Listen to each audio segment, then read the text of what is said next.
नमस्कार, माझे नाव पायल प्रवीण कोले, गाव वडगाव, तालुका कागल. माझ्या शाळेचे नाव पंडित नेहरू विद्या मंदिर वडगाव. मी इयत्ता 4मध्ये शिकते. माझा विषय आहे हिरकणीची कथा. रायगडाच्या पायथ्याशी एक गाव होते. तेथे एक हिरा नावाची गवळण राहत होती. तिची एक इच्छा होती की आपण एकदा तरी रायगड प्रत्यक्ष निरखून पाहावा. पण हा योग कधी जुळून येईल याची ती वाट पाहत होती.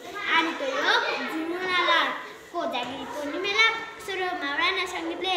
गावातील प्रत्येक लोकांना निरोप द्यायला सांगितला. एक खंडाभर दूध घेऊन यायला सांगितला. हा निरोप हिरापर्यंत पोचला. हिरा, ए हिरा. हिरा म्हणते, काय झालं? उद्या कोजागिरी पौर्णिमा आहे, जायचं नाही ना गडावर एक खंडाभर दूध घेऊन. हे ऐकून हिरा खूप खुश होते. पण तिच्या मनात खूप विचार येतात. बाळाला कसं घेऊन जाणार, बाळाला कोणाजवळ ठेवून जाणार, असा विचार करत करत सकाळ होऊन गेली. हिरा बाळाला दूध पाजून परत विचार करू लागली. तितक्यात जवळची बोलवायला येतात. हिरा, ए हिरा. तितक्यात एक विचार येतो. मग हिरा बाळाजवळ जाते आणि म्हणते, बाळा तुझी झोप होईपर्यंत मी येईल. तुझ्या रडण्याचा आवाज आला की शेजारच्या आजी येतीलच, असे सांगून ती अनमुठेपणाने घराबाहेर पडते. नंतर गावाबाहेर पडते आणि रायगडाच्या पायथ्याशी पोचते. आणि मग तिथले किल्लेदार त्यांना सांगतात, हे बघा, सूर्यास्त होईपर्यंत गडाच्या खालती जायचे. एकदा का तोफ उडाली की खालती जाता येणार नाही, असे किल्लेदार त्यांना सांगतात. मग हिरा ते हंडाभर दूध घेऊन रायगडाचे सौंदर्य पाहत आश्चर्य होते. आणि तितक्यात तोफेचा आवाज होतो. धडाम धूम. आणि मग हिरा पळत रायगडाच्या दरवाजापाशी पोचते आणि पाहते तर का रायगडाचा दरवाजा तर बंद झालेला होता. ती किल्लेदारांना खूप विनंती करते, मला जाऊ द्या, माझे बाळ लहान आहे, अशी विनवण्या करू लागते. मग शिलेदार म्हणतात, हिरा, मी महाराजांना विचारून येतो.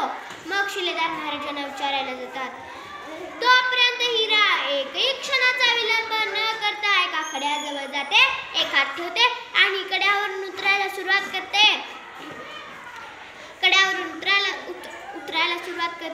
मग शिलेदार महाराजांकडे पोहोचतात आणि म्हणतात, महाराज, हिराचं बाळ एकटं लहान घरी आहे, तिला सोडायचं का? मग महाराज म्हणतात, हो, सोडा. त्यानंतर मग शिलेदार रायगडाच्या दरवाजापाशी पोहोचतात आणि पाहतात तर का हिरा तिथे नव्हती. इकडे तिकडे पाहतात तरीही ती सापडत नाही. मग त्यांचे लक्ष एका कड्याकडे जाते. आणि परत ते महाराजांकडे जातात आणि म्हणतात, महाराज, हिरा त्या कड्यावरून पडली नाही ना? मग महाराज म्हणतात, जा माळांना घेऊन. मग शिलेदार माळांना घेऊन जातात. पूर्ण जंगल शोधतात तरीही ती जंगलात सापडत नाही.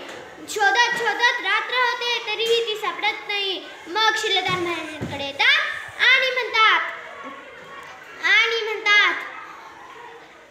महाराज, हिरा अजूनही सापडली नाही. मग महाराज म्हणतात, आता राहू दे, उद्या सकाळी सूर्यास्ता अगोदर हिराच्या घरी जाऊन चौकशी करा.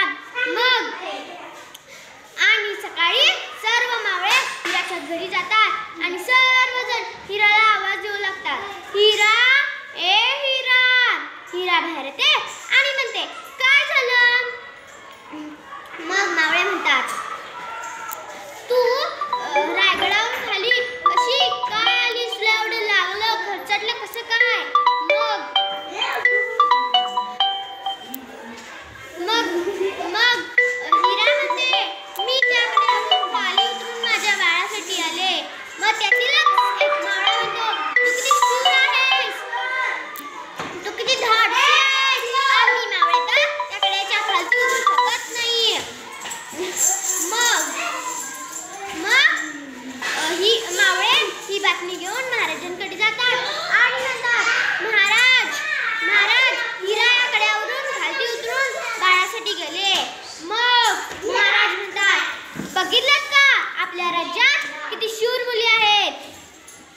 बघितलं का आपल्या राज्यात किती शूर मुले आहेत.